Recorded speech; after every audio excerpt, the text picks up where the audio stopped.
Welcome to the Camp Constitution Report with your host, Hal Shurtleff. This report is heard on YouTube, Podomatic, Amazon, Spotify, and about a half a dozen others. And we encourage you to subscribe and share, not just program, but all of we have something like 1,700 videos on our YouTube channel.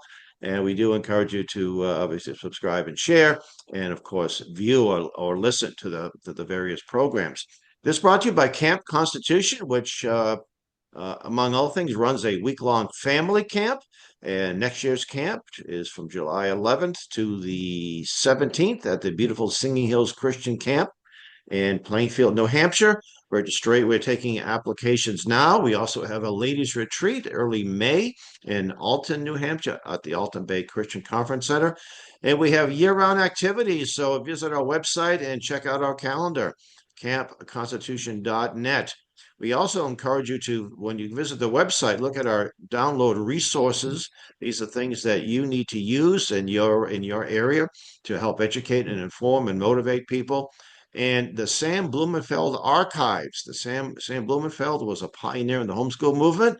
And when he passed away in 15, he left us his papers and his writings, recordings, and we digitized most of them. And you can actually teach your children how to read, or other children, or even adults who are functionally illiterate, by using Sam's Alpha Phonics and also lessons in cursive. And this is all free. So when you go to campconstitution.net, you will see the drop down for the Blumenfeld archive, and all we need is a username and an email, and you have unlimited access to this incredible Sam's incredible work. Well, we have a guest, as we like to have. It's Alex Kocman, and instead of me reading his biographical sketch, I'll let Alex introduce himself. Alex? Sounds good. Yeah, it's good to be here, Hal. I serve as Director of Communications and Engagement for ABWE. ABWE is the Association of Baptists for World Evangelism. I'm also an elder and on staff at Faith Bible Fellowship Church of York. So I have my foot in the missions world, but also my foot in the church world. And that's good because the Lord's given me a heart for both. I'm passionate to see that we send out faithful and bold gospel workers, not only to the ends of the earth, but also that we're doing so in our own backyard as well. I host a weekly show called the Missions Podcast and a few other things, and I've written a couple of books. It's good to be here. Well, thank you. And I noted that you are a Liberty University grad.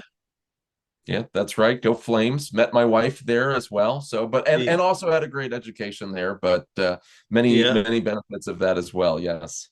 my youngest is she's a nursing student there, and we just drove down for a wedding for another one of my daughters who graduated from Liberty, and she met her husband at Liberty. And I guess they say "ring by spring" is the term they use down in Liberty, right?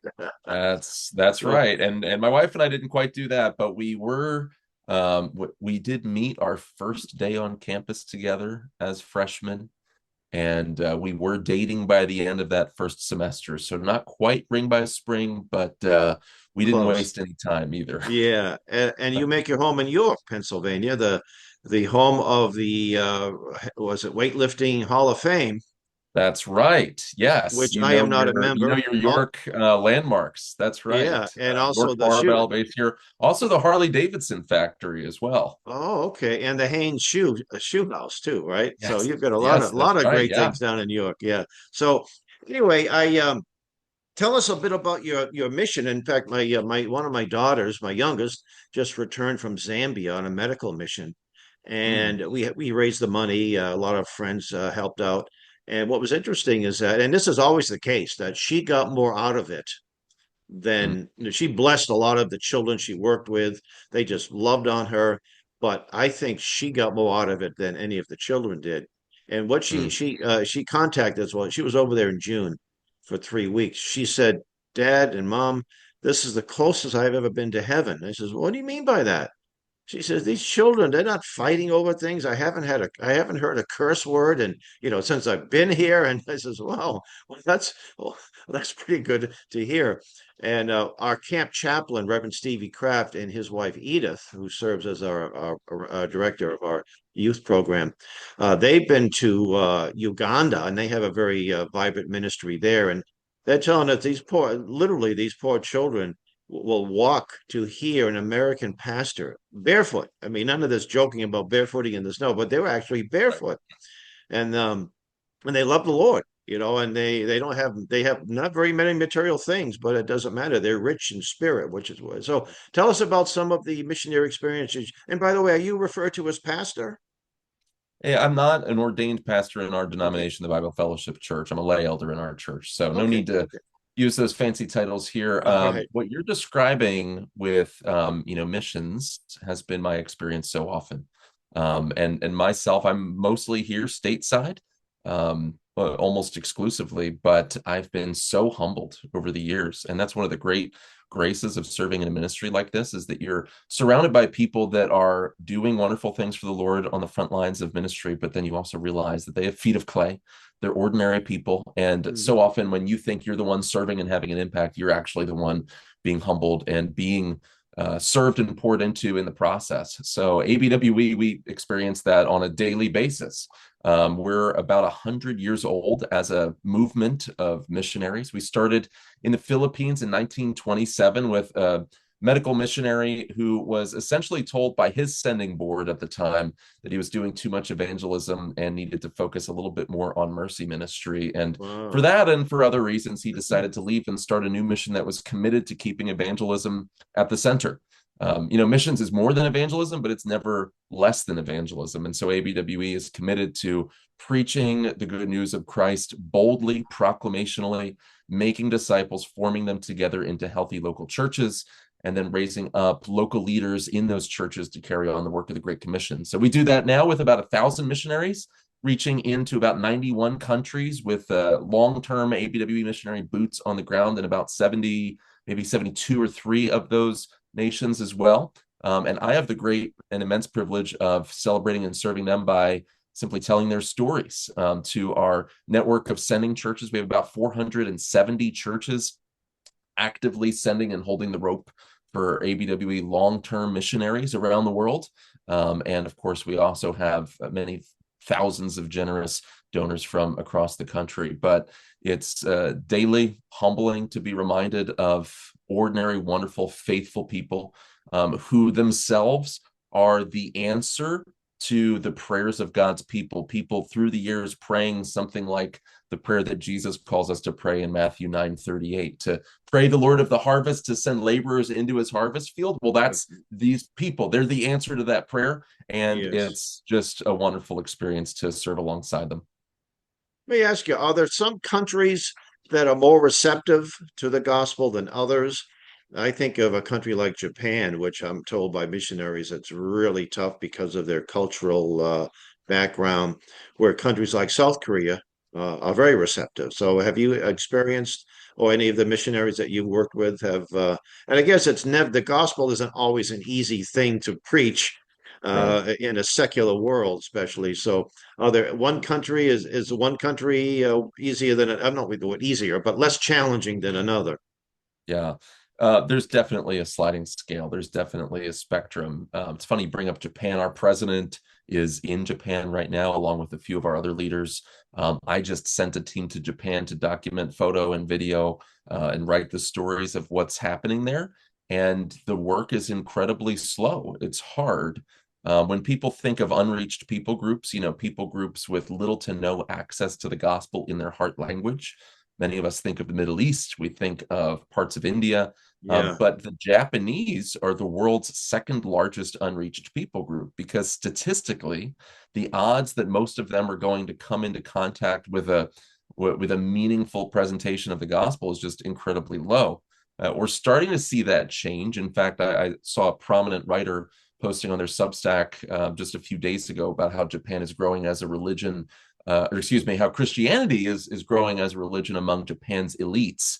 And that's something that I need to research Interesting. a little bit more. But at the same time, historically, it's been regarded as the place where missions efforts goes to die. It's a graveyard of missionary efforts. Wow. We're seeing moderate growth. We're seeing more people sense a calling to the field. Actually, there's been a great movement of many people going and serving there. And there's other organizations that are serving there as well and doing important things, reaching and teaching. A like-minded organization. We're friends with many of their leaders. But what we see in the church in Japan is an aging leadership population that's not being backfilled with young new leaders, and the church in general is aging. And of course, that's a microcosm of what you see across the developed world as well. So we're certainly engaged in some of those difficult places. It is interesting, though, there are places where it seems like the fruit is ready to be picked. It's ripe for the harvest. You go to parts of Latin America, parts of Africa, and you're seeing people respond to the gospel very readily. That's not because they're better. It's just because somebody else has planted the seed and it's finally grown to fruition. And now it's time to bring in the harvest.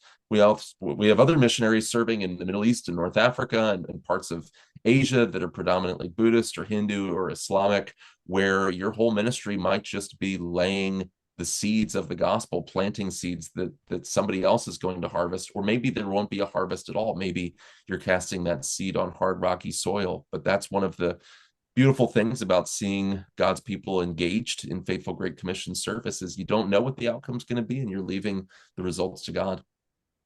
I know in some cultures too, they expect the missionaries to sort of live like they live, and others they, "Oh, you have something to tell us, then you should be above us." And I think that's another. I think Elizabeth Elliot wrote about that or spoke about that, her Gates of Splendor ministry, and and of course you think of missions, you almost think of third world countries. That's some people. Oh, you're going to help people dig a well, or but some. I would say the gospel needs to be spread not just in third world countries, but Japan, which was a very much a first world country, and then you have Eastern Europe and actually Western Europe, which was the heart of the seat of Christianity for for generations, and now it's just the opposite. But I understand that there's been a revival sort in England with the young people under 30 years of age. Have you know anything about that?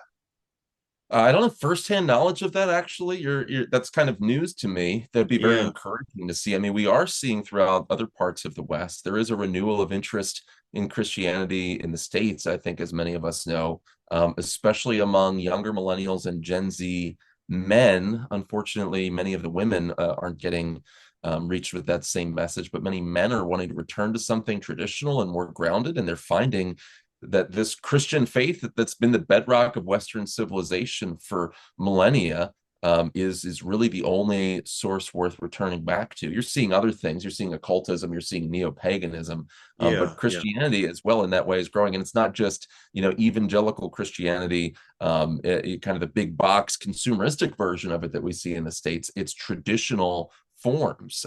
It's more elevated forms of worship that are more reverent, and sometimes people go too far and seek tradition for its own sake. But overall, I'm very encouraged by those types of trends. I think there's potential to see that throughout Europe as well.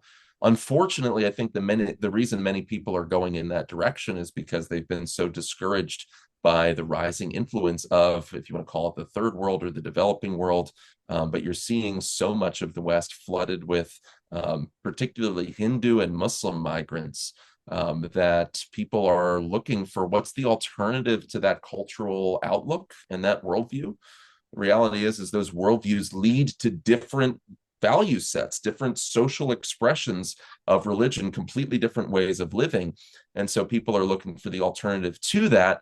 I think a lot more work needs to be done at reaching those that are outside of the faith or the tradition of society influenced by the faith at all. But there are some seeds of revival, and it's encouraging.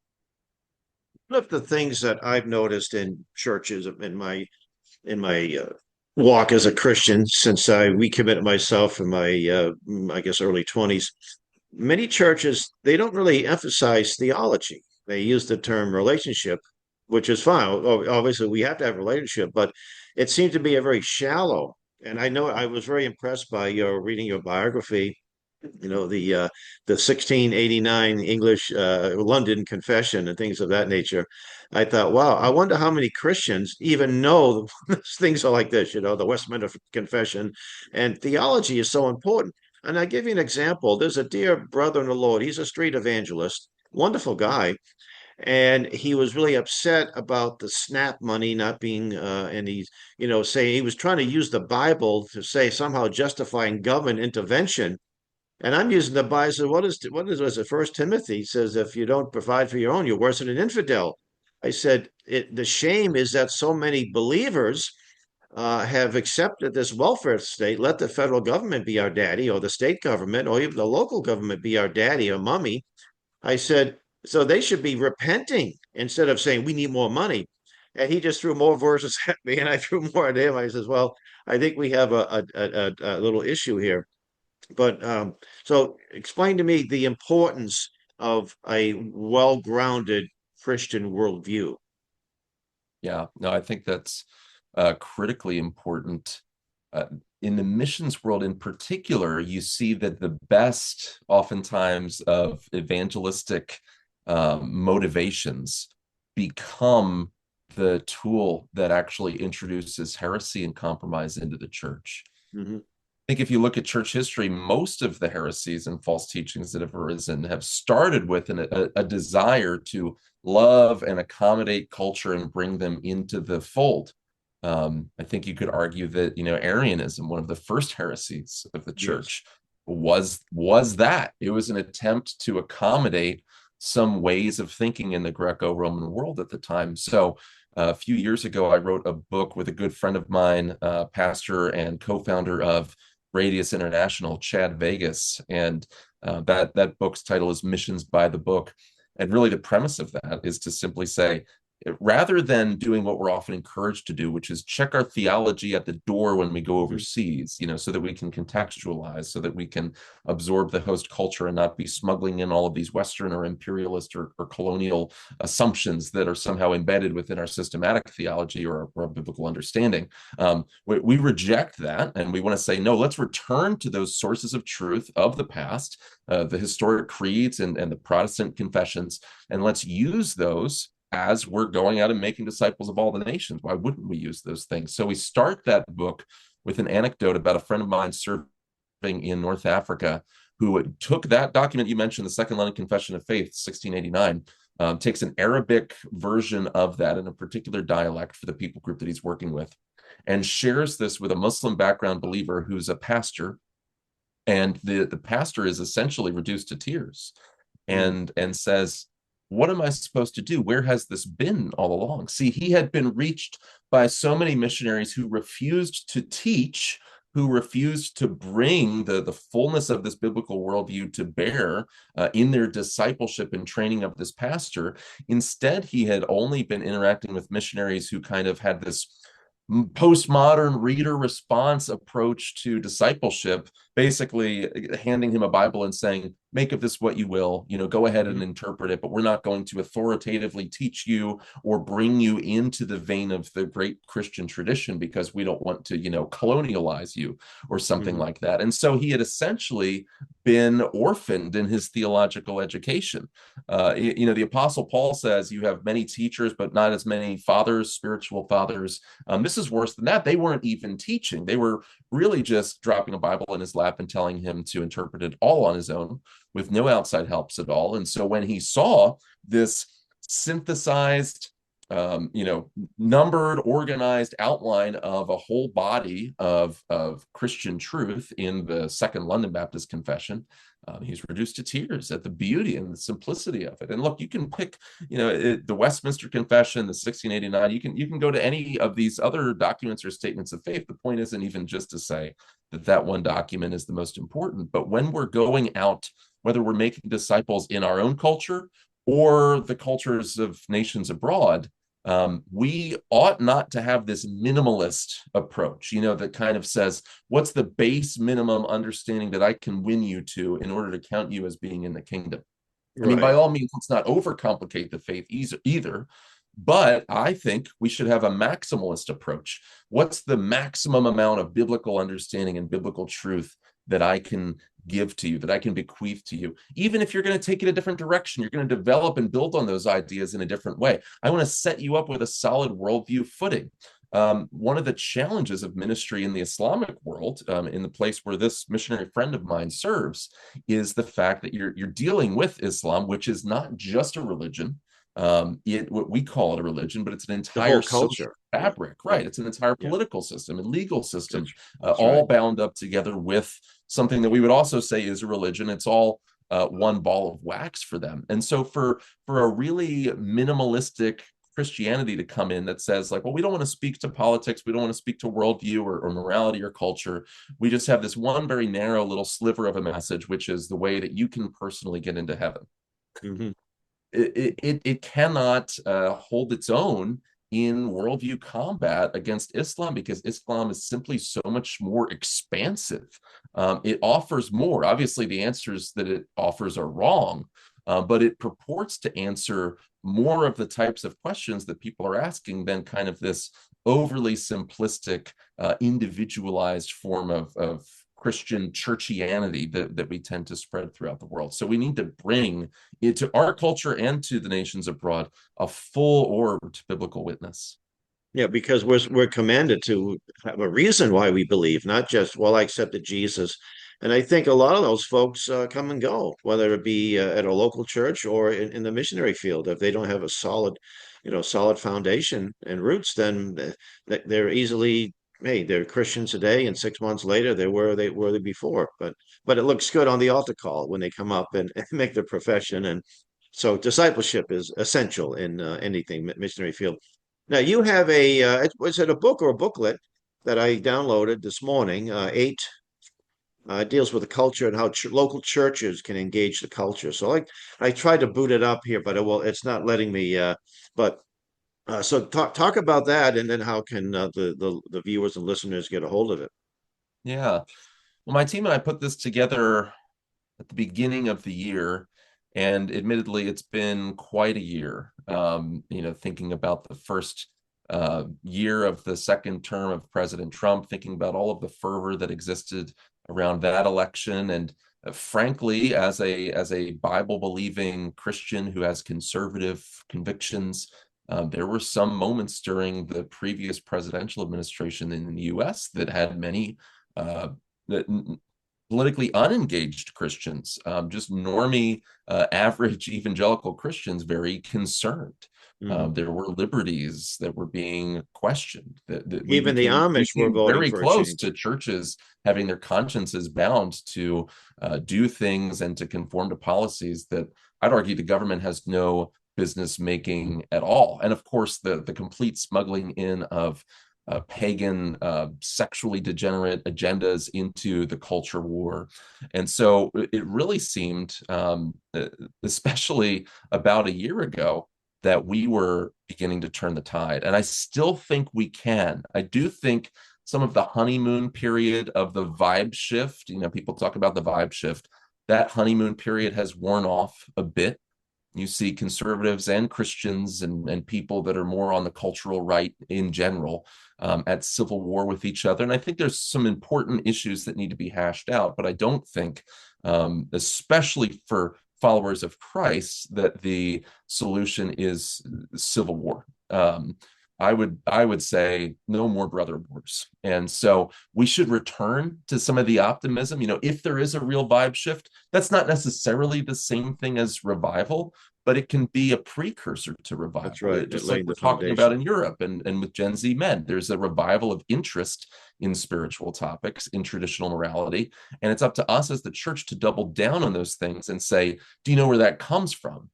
Do you know that there's only one religion that really offers this type of solid moral and worldview foundation? And actually, if society isn't built on that, it's Christ or chaos. And let me show you how that works. And by the way, you and I are both upset about these same sins that are happening out there in society in general that are destroying civilization. But are you as upset about the sins in your own heart? And have you sought forgiveness for yourself personally. How is your soul That's right. standing That's right. before God, Yeah. right? So there's opportunities there that we have, and we need to seize the moment. And churches and pastors in particular need to lead the way and not be afraid to address some of those things, but to do so head on, to do some so joyfully, not getting bogged down in just preaching constantly to cultural issues from the pulpit and not expositing the word of God, but not afraid to engage those things either, and not aloof to what's happening in the world. Yeah, it's interesting. Bill Maher, well, I'm no fan of Bill Maher, but I watched a short little video clip. He's defending Christianity as a wait a minute now. This is really important. And that's why it's important to pray for people like Bill, who's this Yeah. hardcore atheist who did a documentary trashing Christianity. And he's defending. They were trying to point out how Christians have do all these violent acts, and he said, "No, it's the mother." And he said, "No, Christians don't chop their wife's head off." He's going on these. The Christians don't do this. And I thought, wow. Then this was recent too. So I thought it was really interesting to see people like that. He even Yeah. had Charlie Kirk on his show and Yeah. had a good long sit down, and it was very engaging, and he was decent and polite to him. I thought, wow, this is and lots of people. I mean, we have a tendency to so-called preach to the choir. The choir does need to be preached to, but with Maher, his audience is mostly his people who think like him. Mm, And I think it was a real interesting development. So you say the vibe is there too. yeah. And in your eight little, little eight recommendations, how can the church engage? And one by my biggest stick is government education, and I call myself a disciple of the late Sam Blumenfeld. Sam told when I first met him in 1988, the first thing he said to me is, "Never let your child set foot in a government school." And I have to say that was some of the best advice I ever got. And I went up to him. Oh, I don't know. I said, well, Sam, I broke my promise. What do you mean? I says, well, my daughter's had a recital in a dance recital. I said in the high school, so they did set foot in a government school, but they weren't setting foot in there to learn anything. They were just having a rehearsal. So he let me off the hook on that one. But I see so many Christian parents Mm, send their children to basically the enemy school, and mm, we just created a T-shirt with the late great Pastor Vodi Bokum, and he yeah. said one of his best quotes. He said, "When you send your child or children to Caesar's schools, don't be surprised when they come back as a Roman or come back as Romans." And I'm no fan of Malcolm X, but he said something very strongly worded. He said, "Only a fool would let their enemies teach their children." So, so it's so important. We really have to support either the homeschool movement or the private Christian school movement. So, what are your thoughts on that? Yeah. No, I have similar impulses. I'm opposed to Christians sending especially their young children, to public education in 98% of circumstances. Yeah, that's right. I don't want to bind consciences, and there's certainly some parts of the country where there's some blessed shielding from the broader cultural trends, and they're still praying before the high school football games, and maybe everyone who's teaching in this smaller public school is they all attend the same church. I mean, there are edge cases for sure, so I try not to bind consciences on this issue. I know of families that have particular circumstances, but I also don't want to commit the other error of saying, well, it's completely a matter of Christian liberty. And I think that that's just dangerously naive given the moment that we're in. Overwhelmingly, the public school education system is overridden with anti-God, anti-Christ ideologies that are baked into not just everything that's said, but everything that's not said as well. And what's frightening is not just what's taught, as far as evolution or as far as the sexual revolution, or a certain view of history. But what's also frightening is what's not taught. The fact that you can study something like history, if history is studied at all, right, and it's not just Right. reduced to social science or something like that, but that you can survey the breadth of human knowledge and not make any reference to a creator and to the transcendent. you are missing the point. That is the supreme exercise of missing the point. And 12 years or more of indoctrination in that system, I've rarely seen that have no consequences. Now, I know adults who are following the Lord who would say, I got through public education by the skin of my teeth and God used it, and I'm a solid believer. More power to you. But for those, especially in the last 20 years, who've gone through that system, especially in some of our secular coastal elite places of power and influence in the country. I've almost never seen that not have consequences, even for a believer, that they're just not on quite as solid of a footing, and especially for younger children. I'm a missions guy. I'm all about missions. That's what we do with our organization. But your 5-year-old is not a missionary. I'm sorry. That's right. He That's right. isn't. At that age, you're a sponge. You're absorbing everything. You're being evangelized. It's one thing to talk about a 17-year-old finishing senior year of high school in a public school where he can be a salt and light. That's qualitatively different than a 6 or 7-year-old being placed into the belly of the beast. And so, yeah, if we're sending our children to the Roman education system, we shouldn't be surprised when they come out as Romans. And I think that of the many things that Christians need to concern themselves with right now, we need to make sure, is our own house in order?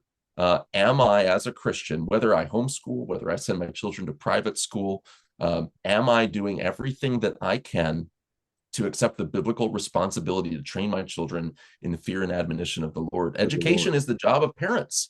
And so if That's right. the parents choose to outsource some of that job to someone outside of the home, for instance, we have 4 kids, 5, our 5th is on the way, but our 2 oldest children are in private Christian school right now. We're choosing to delegate some of our authority as the educators and disciplers of our children to a Christian school.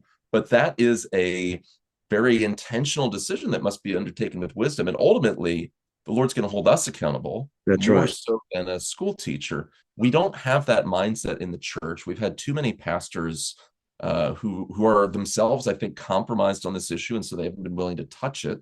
I think we have a lot of people that are afraid to bind consciences, and so they commit the opposite mistake of not saying anything, of leaving They're it afraid of losing complete. people, losing members of the church. And I think that's one of the reasons why a lot of churches, a lot of pastors in these churches are afraid to speak on these important issues, is because they're afraid they're going to offend somebody. And Right. that's what doors are invented for. If you don't like what I say, there's the door. But they're offended because they don't have a proper worldview on these issues. They have a secular worldview, even though they might be professing Christians. And some lady may have had an abortion when she was a teenager. That doesn't mean you don't speak about it. In fact, if anything, obviously there's healing involved, and there's a ministry for people who've had women who've had abortions. And in our church, we just started about a year and a half ago a youth group, and about 90% of those that attend are from the local junior high school who have no, and we live in a very conservative area of New Hampshire, but they have Yeah. had no Christian upbringing whatsoever. So it's like a clean slate, and they have lots of questions, and it's very encouraging, and they look forward to it. And it's not just fun and games; they actually enjoy learning and asking questions about the Bible and how it can be applied. And so it's a little just a little nice bright spot. And I know other churches are doing this, and the homeschool movement is flourishing. And one of the good things of COVID, I think there was only 1 or 2 good things that came out of it, and I think one of them was people moving out of the cities. And the second one is a lot of parents, for the first time, to their shame, paid attention to what's being taught, and they didn't like it, and they left, and they got their children out of school. And I go to homeschool events all the time. I ask people, "Are you homeschooling?" "Oh, we just started because of what's going on," and we just well, congratulations, and we encourage them and try to help them as where we can. Now, you mentioned so these eight things that you recommend churches engage the culture. Can you give a few, and then we can have a link. I'll put a link to that the website in the description, so the viewers can have access to that. I highly recommend it as Yeah, well. appreciate that. Yeah, the first is just continue preaching the gospel unashamedly. That sounds um, general. That doesn't sound particularly novel or innovative, and it's not meant to be. But I do think it's important when you see the gospel discussed in Scripture. There's the gospel the way we tend to think of it as evangelicals, which is just how my soul gets to heaven. That's an implication of the gospel. But the gospel fundamentally in the book of Isaiah and elsewhere is the announcement, your God reigns, and Hmm. specifically your God reigns through the crucified and risen Lord Jesus Christ. And so if we're preaching the gospel that entails Christ's lordship over all things, over all of society, all of Christ for all of life, as some would say, that's what we need more of. And we need not life suggestions or tips and tricks for Hmm. successful everyday living and walking in victory. No, we need hot gospel of Hmm. Christ as Lord over all of life, preached from pulpits. So that's number one. That's the starting point. If you don't have that, don't pass go, don't collect Right. $200. That's the prerequisite to anything else. Number two, which, sort of easier said than done, but number two is to build interconnected, anti-fragile Christian communities. We need gospel preaching churches, but we also need to return to, I love this borough concept, the idea of communities that have this thick culture of loyalty, of trust, where believers are supporting each other's business endeavors, where there's a church at the center of that hub, but there's also Christian schools, there's homeschooling co-ops, there's Hmm. Christian businesses, professional networks, media enterprises that are coming out of that as well. You're seeing people model that in certain parts of the country. We need more of that. We need Christian families integrated together, doing business, sharing life together, for many reasons. One of them being so that they're uncancelable, and another Hmm. being so that there's a rich interconnected network that's capable of sending something like a missionary because they know they have a healthy, strong support base standing behind them. And I'll try to breeze through some more of these. Number three, capitalize on growing cultural openness. That refers to some of the trends that we've seen here. If there is a vibe shift, there's an evangelistic opportunity that comes from that. Are we taking advantage of that or not? Number four is stewarding financial resources with kingdom vision. It's still incredibly hard economically on most people in the middle class. I would be one of them, and I'm grateful the Lord's been super kind to us. But I look at other people, and I don't know how they're making it happen, and I think many people aren't, and they're just putting things on credit. And so, Hmm. but the reality is as well. That in some ways, as that pressure comes off, you're seeing interest rates lower, et cetera. We need more than a survival mentality economically among That's right. Christians. We actually need Christians that are committed to using wealth for the kingdom, to not only to store it up for their descendants, which they should be doing as well. I hate these bumper stickers that say I'm spending my children's inheritance. Inheritance. Yeah. Yeah. No, a wise man leaves an inheritance to his Yeah. children's children. But then also beyond that, we need Christians that are willing to accumulate and steward wealth to use it for the kingdom. Jesus himself, the Son of Man, had nowhere to lay his head. That's true, but he was also supported by his donors in his day. The reality is that ministry happens because of the generosity of God's people. So we need people with that kind of mindset who are willing to lay a foundation, and not just focus on scraping by in life, but Getting actually be by. Yeah. wise and grow their wealth to leverage it for the kingdom. So there's several more points that we get into, but that's just four of them there. Obviously, each of those could be their own podcast, I'm sure. Absolutely. And you've authored a few other books too. And if you want to just maybe a more recent book and Yeah, of course. yes. The first book, Missions by the Book, I mentioned that was put out in 2021 with Founders Press. The beginning of this year, Striving for the Faith is a journey through Philippians that's really meant to help you kind of understand what it means to live a life of purpose, of missionary intentionality, whether you're at home or abroad, and not just you, but also your church. How do you do that in community together?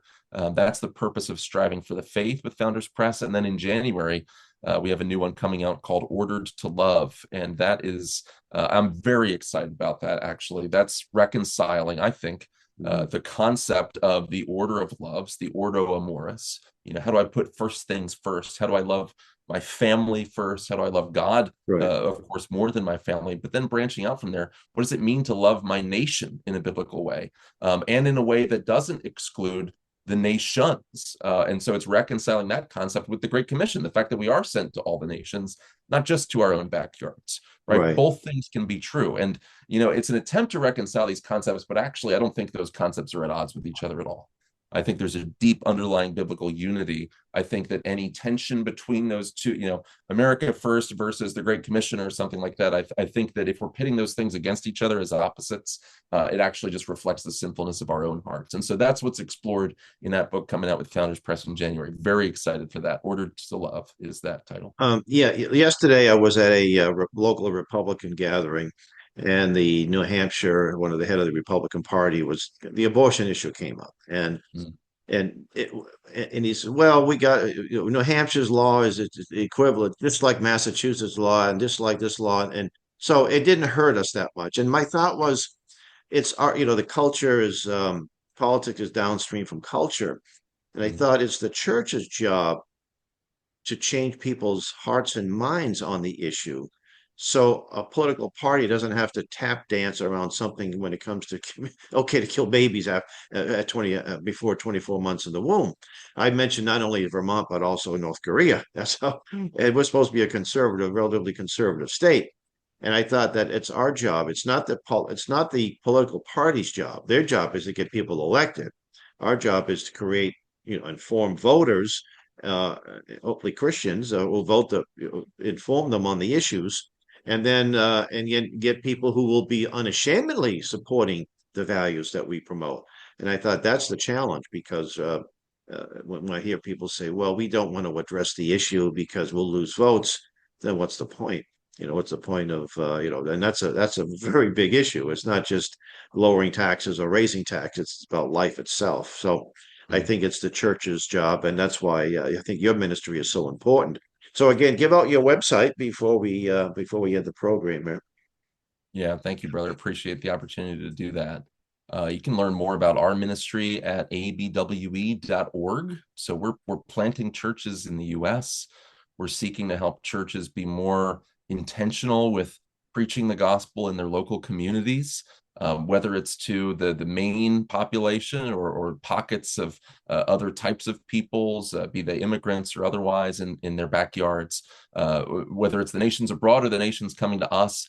And then also abroad as well, if you're someone that's inclined to go overseas, maybe for a period of time, or to make a career of it, to stay until the job is done and bring the gospel to a people group that has little to no access to the gospel right now. Or someone who's trying to do that and you're hoping to send them on their way. 3 John says, in a manner worthy of God. That's what ABWE is there for. So you can go to abwe.org. You can listen to us talk about this kind of nexus of theology and culture and missions, missiology. And you can hear that wherever good podcasts are found. It's called The Missions Podcast, missionspodcast.com. You can find that again in your favorite app or player. And myself, you can find me on X at AJ Kocman, Kocman. And I'd love to hear from somebody out there that's interested in learning more. Do you know if you have any missionary programs here in New Hampshire offhand? Not offhand, but Yeah, we'd love to yeah. start one for sure. Okay. We Well, certainly need more happening in New England. and I'd like to get together with you next time I'm heading down. Usually I go through Pennsylvania on the way to Virginia and Liberty University. So York is just a short distance. I can either go through York or go through Harrisburg down into on 81. But love to Right. have a chance to meet with you. So thank you for being a guest. And folks, thank you for listening and watching the Camp Constitution Report. And until next time, may God richly bless you.